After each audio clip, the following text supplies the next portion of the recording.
नमस्कार मित्रांनो, आजच्या व्हिडिओमध्ये आपण प्रधानमंत्री आवास योजना म्हणजेच ग्रामीण म्हणजेच की PMAY संदर्भातील 17 जून 2026 पर्यंतच्या सर्व महत्त्वाच्या आणि ताज्या अपडेट जाणून घेणार आहोत. ओके, महाराष्ट्रातील लाखो कुटुंबांसाठी ही अत्यंत महत्त्वाची अपडेट आणि बातमी असणार आहे. ओके, कारण केंद्र सरकारने महाराष्ट्रासाठी हजारो कोटी रुपयांचा निधी आता मंजूर केलेला आहे. तसेच नवीन घरकुल मंजुरी, AI आधारित पडताळणी आणि पात्र लाभार्थ्यांसाठी आता काही मोठ्या घोषणा करण्यातसुद्धा आलेल्या आहेत. ओके, म्हणून हा व्हिडिओ तुम्ही शेवटपर्यंत नक्की पहा.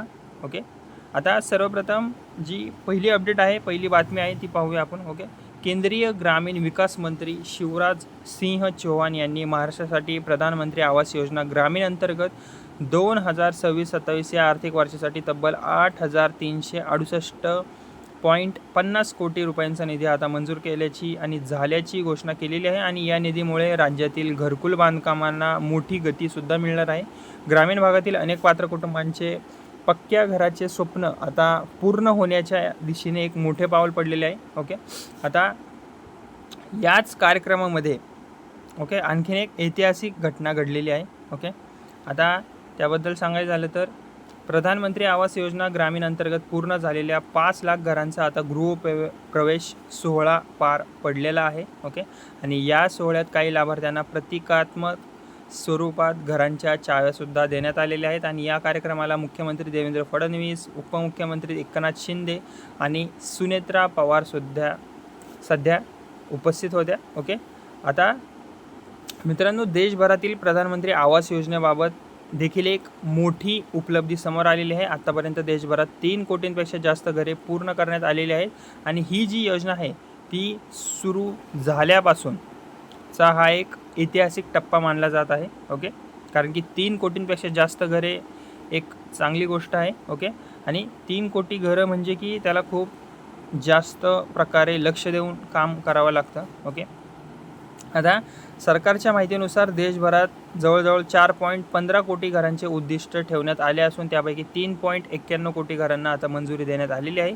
ओके, आता महाराष्ट्रातील काही प्रगती आहे ते आपण पाहूया आपण एक एक करून. ओके, आता महाराष्ट्रासाठी एकूण 43.80 लाख घरांचे उद्दिष्ट निश्चित करण्यात आलेले आहे. त्यापैकी 41.42 लाख घरांना मंजुरी मिळालेली आहे. आणि 17.92 लाख 17.92 लाख घरे ही पूर्ण झालेली आहेत. तर तुम्ही वाचूसुद्धा शकता. ओके, आणि ही राज्यासाठी आता अत्यंत एक सकारात्मक बाबसुद्धा मानली जाते.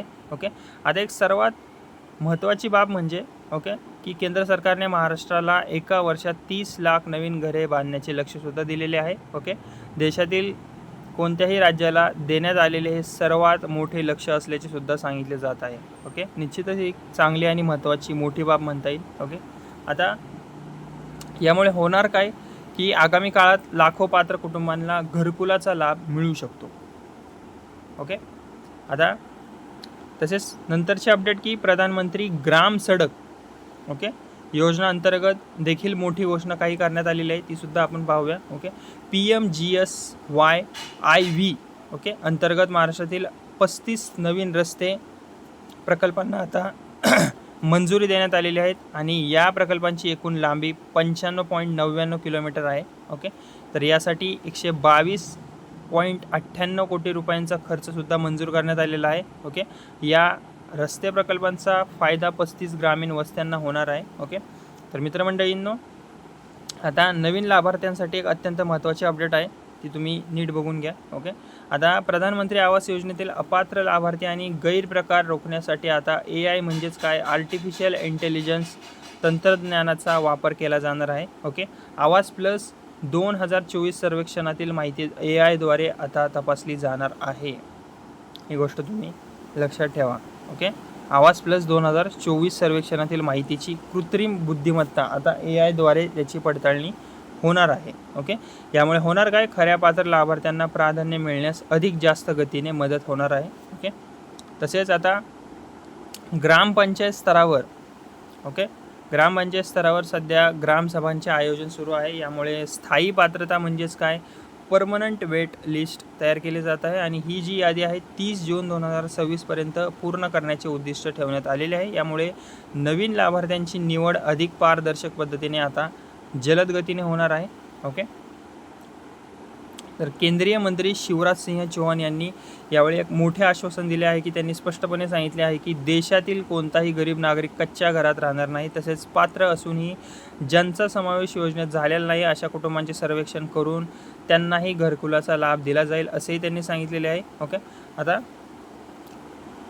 परमनंट वेटलिस्ट म्हणजेच PWL म्हणजे स्थायी पात्रता यादी 30 जून 2026 पर्यंत तयार करण्याचे सुद्धा उद्दिष्ट ठेवलेले आहे. ओके, आणि शिवराज सिंह यांचे मोठे आश्वासन जे की मी तुम्हाला सांगितलं, देशातील कोणताही गरीब नागरिक कच्च्या घरात राहणार नाही असं त्यांनी सांगितलेलं आहे. ओके, पण मात्र अद्याप योजनेपासून वंचित राहिलेल्या कुटुंबांनाही सर्वेक्षण आणि पडताळणीनंतर घरकुलाचा लाभ दिला जाईल. ओके, हे सुद्धा त्यांनी निश्चित केलेलं आहे. ओके, आता 17 जून 2026 पर्यंतच्या ज्या अपडेट आपण बघितल्या त्या आपण शॉर्टमध्ये एकदा परत बघूया एक लाईनमध्ये. महाराष्ट्रासाठी 8,368.50 कोटी निधी मंजूर झालेला आहे. 5 लाख घरांचा गृहप्रवेश सोहळा पूर्ण झालेला आहे. 30 लाख नवीन घरांचे लक्ष्य निश्चित करण्यात आलेले आहे.